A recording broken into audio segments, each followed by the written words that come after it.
రేవంత్ రెడ్డి పాలన బాగుందా కేసీఆర్ పాలన బాగుందా? కేసీఆర్ బాగుంది. ఎందుకు బాగుంది కేసీఆర్? అంటే అన్ని రైతు బంధం అన్ని కరెక్ట్ చేస్తాడు కాబట్టి బాగుంది. ఏం చేశాడు కేసీఆర్ అందరి ప్రజలకి?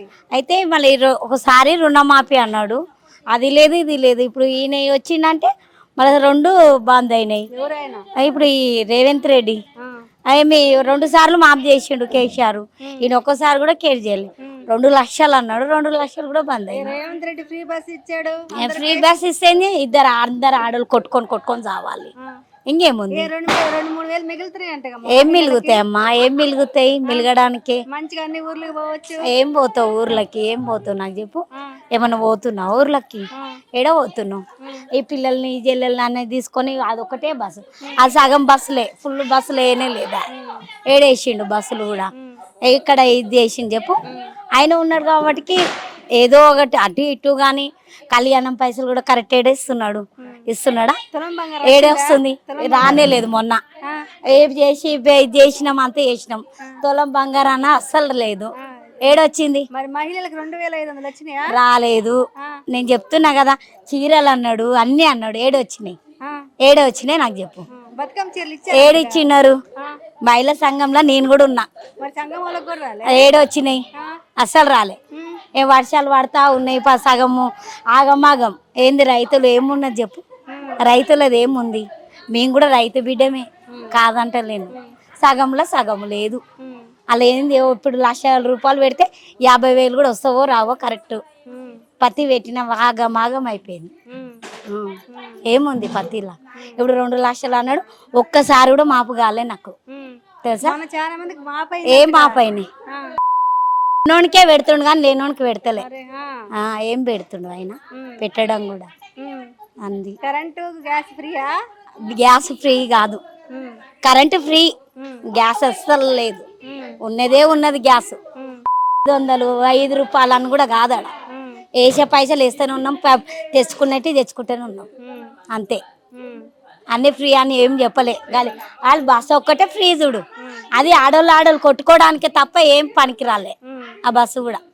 అది 2000 100 అవి ఇవి రైతు బంధు అవన్నీ అన్నాడు కానీ చీరలు గీరలు అన్నీ చెప్పిన కానీ వేస్ట్ అయిపోయింది.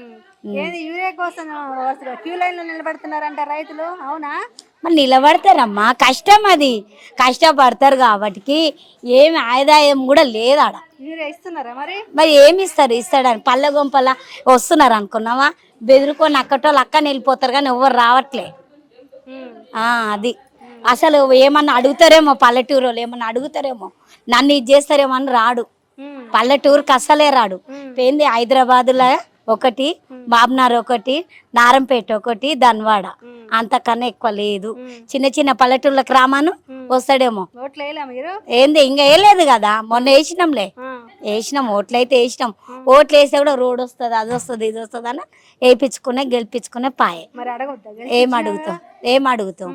మీరు అందరు కరెక్ట్ ఉన్నారా అని అడుగుతాడు. ఏం అడుగుతాం? ఇంకొకటి తెలుసా, మా ఊర్లో పక్కన గ్రామం బిజ్వారం గ్రామం అమ్మవారు ఉన్నది.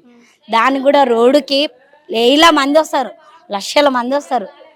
ఆ గ్రామం కాడికి అసలు కాడికి ఆ రోడ్డుకి దీనికి ఏం సంబంధమే లేదు. ఇక్కడ పోవడానికి ఏమైనా గర్భిణీ ఉన్నోళ్ళకి కానీ జ్వరం వస్తే కానీ పోవడానికి రోడ్డు కూడా చక్కలేదు. అట్లనే వెళ్ళిపోవాలి, ఆ గుంతల మిట్టలు అట్లనే వెళ్ళిపోవాలి. సరే, మరి ఎట్లా కేసీఆర్ పరిపాలన ఎట్లుండే, రేవంత్ రెడ్డి పరిపాలన ఎట్లుండే? కేసీఆర్ వచ్చినప్పుడు అంత సాయం ఉండే, ఉన్నది చెప్పాలి. ఈయన వచ్చినప్పుడు మొత్తం దోసక తినకం తప్ప పెట్టడం లేదు. అంటే దోసక తినడం ఏంటంటే రైతులను బతికిస్తలేడు, బతికిస్తాడు. రైతే కదా రాజు, రైతు లేకపోతే ఎట్లా? ఏందమ్మా రైతులను అసలు ఇంకా చంపక తినకం తప్ప ఇంకా పైకి లేపలే. ఇంకా రైతుల గురించి అని చెప్పమను ఏం చెప్పిండు? ఉన్నోడే పెట్టిండు కానీ లేనోడు పెట్టలే. రైతులకు అస్సలు పెట్టలే. రైతులు సగం ఆత్మహత్య చేసుకొని కూడా చచ్చిరి. ఎందుకు? అది 2 లక్షలు మాపైతే వాడిని కొంతమంది చేసిండు, కొంతమంది చేయలే. ఇంతవరకు చేయలేదు. ఏమనాలి?